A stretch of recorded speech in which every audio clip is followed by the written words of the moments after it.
Hello, citizens of YouTube. This is the Geeky Nerd here, and today we're going to be talking about the Glock frying pan finish and a way to maybe bling it up, Gucci it up, what have you a little bit.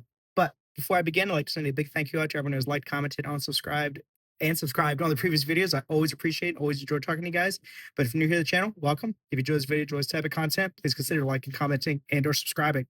And with the PR out the way, let's get into it. So, as you see here, I have a Glock 17 Gen 4, one of the early generation Gen 4s that has the frying pan finish, otherwise known as the Tennifer Melanite finish. Now, generally speaking, most of the Gen 3s are going to have this finish. And then the very early model, Gen 4 is going to have this finish as they were starting to change into their newer nitride DLC, what have you, finish that everyone knows on a Gen 4. And then they switched it again on the Gen 5s for their end DLC near diamond light coating.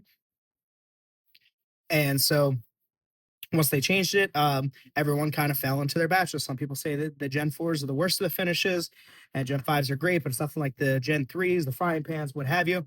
I really like all Gen 4s, and I like getting like little weird variations of like the Gen 4s. This one in particular being, again, an early model Gen 4, which is why it still has that finish before they made the transition over. But this one in particular has a little something special done to it. As you see here, it has almost a mirrored finish, might as well call it pretty much mirrored, but in like a black chrome instance, or like candy paint, gray, black, what have you. But you can see, as with light not reflecting off it, it's coming straight down. It looks shiny, but somewhat black. You can kind of, again, see that mirrored finish. But it's not silver. It's, again, that black finish, which I just found really cool as I was going through to do it. And funny enough, when I got this gun, this is a police trade-in, by the way. And that's one thing that people love about the frying pan is that the finish wears exceptionally well. Well, lack thereof wear exceptionally well. And that is one thing that this finish has going for. And they made the transition over because there were some EPA regulations, but then there's also I guess should say some talk about it's cheaper to do the other way. But then they call it Tennifer because it's frying pan, because it is super duper slick. And if you watch the video, you obviously know it's extremely slick. And some people don't like that because it is hard to get a kind of grip on the gun, right? But one thing that the finished people didn't like, again, is that orange peel type appearance to it, but you can do some cool things to this. So sorry, didn't mean to go off on a little tangent there, but geeky nerd, right? Geeky nerd moment. Again, having like that sort of black chrome instance, you see there, just as it's how it looks. Probably wondering, how the heck you get it like that? Again, I hate when somebody like really takes every bit of finish off and makes it completely silver. And of course, this gun is safe, right? Never an unsafe gun here. But yeah, it there was no tools actually involved in this. More or less, I should say chemical. Actually, speaking of chemical as well, how they actually achieve this finish is technically through QPQ, quench, polish, quench, and salt bath nitriding versus gas chamber.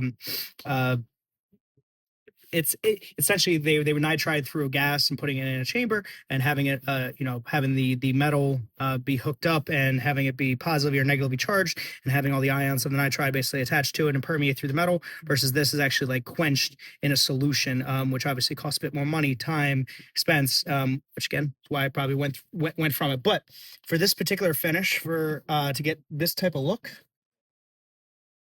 I used this right here.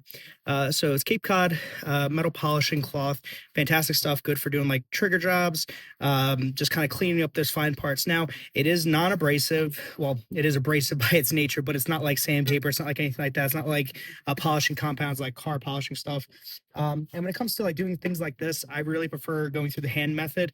It does take a bit longer, but with tools, there's a lot less room for error, versus by doing it by hand, you can really kind of stop, and just by applying some pressure, you shouldn't be able to mess up anything too bad.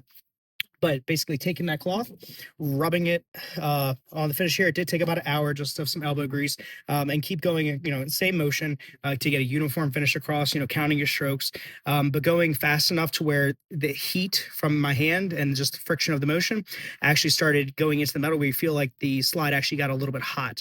At that point, I noticed it really started kind of mirroring out on its own. But then I stopped once I started feeling again, using just by touch and feel, running my finger across the top, across every individual surface, and then feeling the slickness and feeling it be somewhat uniform across all the surfaces. Another thing is I didn't want to feel that orange peel finish anymore. I wanted to kind of get very close, but not too mirrored. Again, so sort of a matte mirror, right? And that's how I achieved this. So it is still black, but it is a very high polished finished black. And I just think it's neat. So that is my just general review about this Gen 17. Gen 17. Boy, I'm on a roll today, boys. But yeah, that is my frying pan Gen 17. Darn it. Glock 17 Gen 4, and just a little bit of polish, a little bit of work, and just a finish you guys may enjoy. So let me know what you guys think. If you guys have done this, if you guys like the finish, if you think it's the worst thing ever, and I've committed sacrilege by disgracing a Glock. So hope you enjoy the video. If you did, please consider liking, commenting, and or subscribing. And I hope everyone's having a wonderful, awesome, fantastic day. And I'll catch you guys next time. See you guys.